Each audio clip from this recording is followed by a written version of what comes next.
Hi, this is my long overdue BMW X4 review, or perhaps rather a first drive. I haven't published it last year because I wasn't particularly proud of the material I shot, and I'm still not very proud of the way it looks, but I think I still agree with what I said in this review.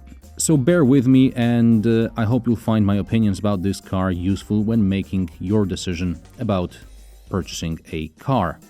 Just a few more beauty shots, and off we go.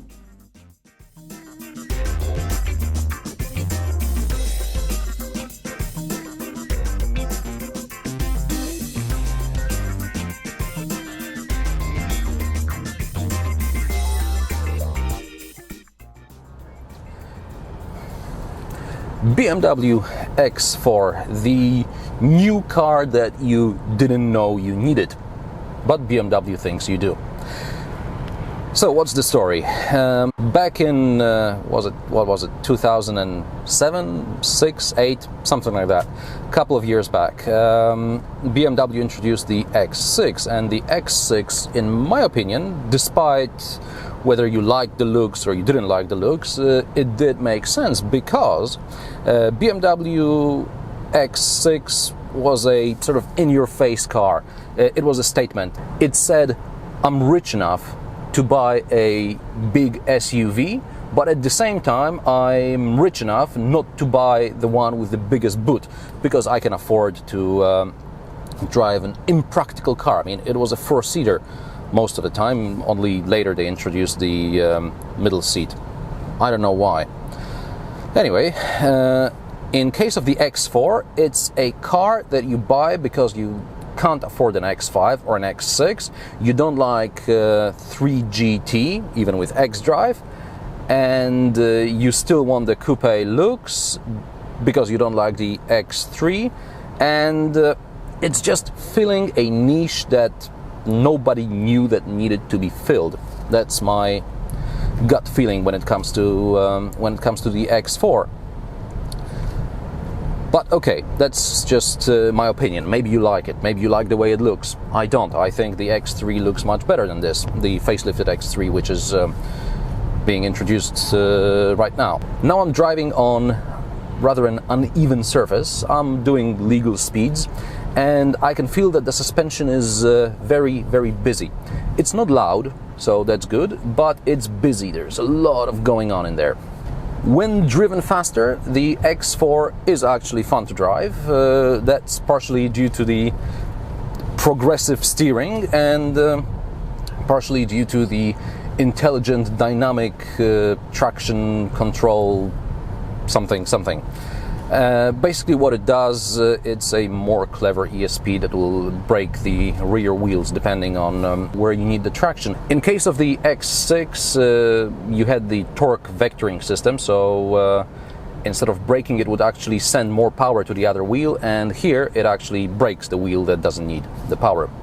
So it's probably cheaper. This car is largely based on the BMW X3. There are of course obvious styling differences. Over my head is the tallest part of the car, and then you have this sloping roofline. But there is still pretty good space in the back, so it's actually all right. Rear visibility, it's surprisingly good for this sort of car. I'm pleasantly surprised. But what this car lacks is character, and yeah, you can't go over that.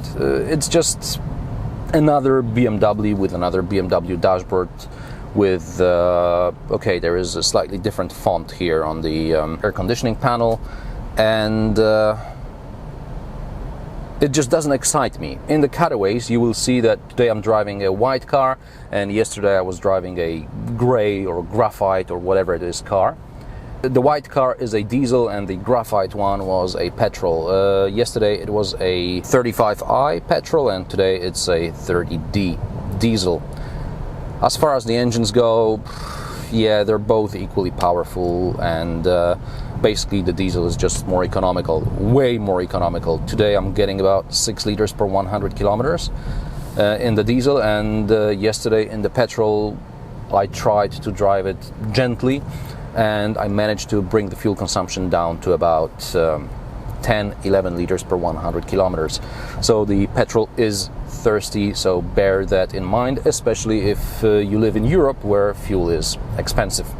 Okay, let's drive this car a bit faster now, and this is when it's actually becoming relatively fun to drive. Okay, don't mind the imperfections in the road. This isn't the road to fully experience how fun to drive this car is, but yeah, it's generally involving. Ugh.